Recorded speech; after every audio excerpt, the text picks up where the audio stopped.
Masa remaja merupakan masa yang berharga bagi semua orang. Tawa, sedih, dan romansa akan memenuhi setiap masa remaja tersebut dengan masing-masing cerita yang berbeda bagi setiap orang. Dan kebiasaan merupakan suatu hal yang secara rutin kita lakukan, baik secara disengaja maupun tidak disengaja untuk mencapai sebuah tujuan. Masa remaja itu bisa diisi dengan dua hal yang secara keseluruhan akan mengubah hidup kita. Ada dua tipe remaja yang akan mengisi masa remaja tersebut. Salah satunya yaitu remaja yang ingin mengisi masa-masanya dengan malas-malasan, sesat, ataupun berselisih dengan orang lain, atau sebaliknya remaja yang ingin mengisi masa tersebut dengan belajar, disiplin, dan berorientasi kepada masa depan. Oleh karena itu, Sankofi selaku penulis menulis buku Seven Habits for Effective Teenager yang berisi tentang kebiasaan-kebiasaan yang penting dilakukan oleh setiap remaja agar masa remaja tersebut efektif dan dapat membantu masa depan. Pertama, jadilah proaktif. Kebiasaan ini menerangkan bahwa kita harus menjadi sumber pendorong diri kita sendiri dan kita harus menjadi supir yang menentukan kemana arah kita pergi, dan jangan biarkan kita menjadi penumpang yang membiarkan orang lain menentukan kemana kita pergi. Selain itu, kebiasaan ini juga menitik beratkan bahwa kita harus menjadi orang yang reaktif terhadap segala hal. Biarkan hal buruk terjadi kepada kita, karena yang paling penting adalah bagaimana kita bereaksi terhadap hal tersebut.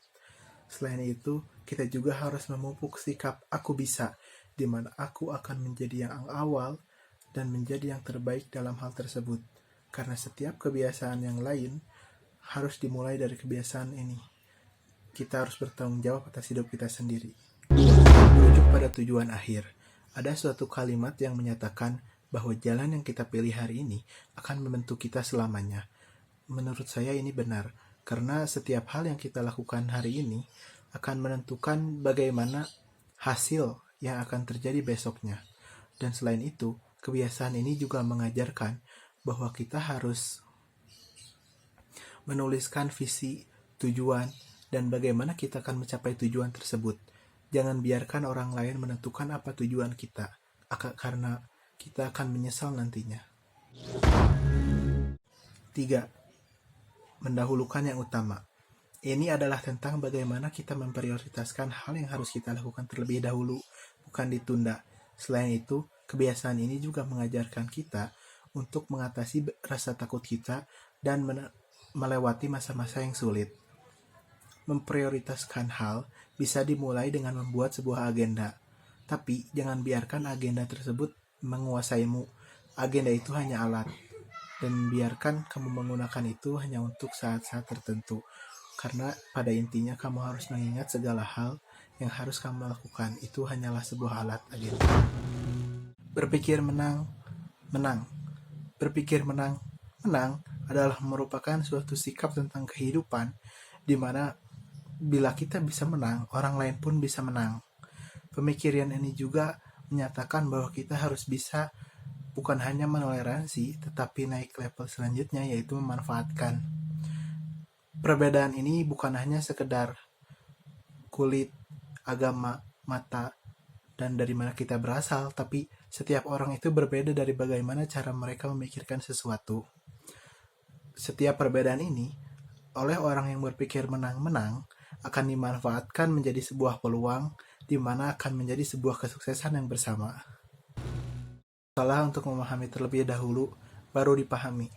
Kebiasaan ini adalah tentang bagaimana kita berbicara dengan orang lain dan bagaimana cara kita merespon terhadap orang lain pada saat kita berbicara. Kebiasaan ini menerangkan bahwa kita harus mendengarkan dengan mata, telinga, dan hati, di mana bukan hanya sekedar mendengarkan secara acuh tak acuh.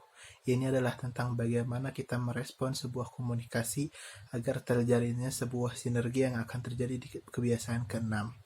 Ini adalah tentang bagaimana kita merasakan sebuah empati. Empati ini adalah sebuah final frontier atau garda terdepan dari sebuah komunikasi. Kebiasaan 6. Mewujudkan sinergi. Ada sebuah perkataan dari Helen Keller yang menyatakan, sendirian begitu sedikit yang bisa kita lakukan. Bersama-sama, begitu banyak yang bisa kita lakukan. Ini merupakan sebuah cerminan dari sinergi. Intinya, sinergi itu adalah dua orang atau lebih yang bekerja sama demi mencapai suatu tujuan.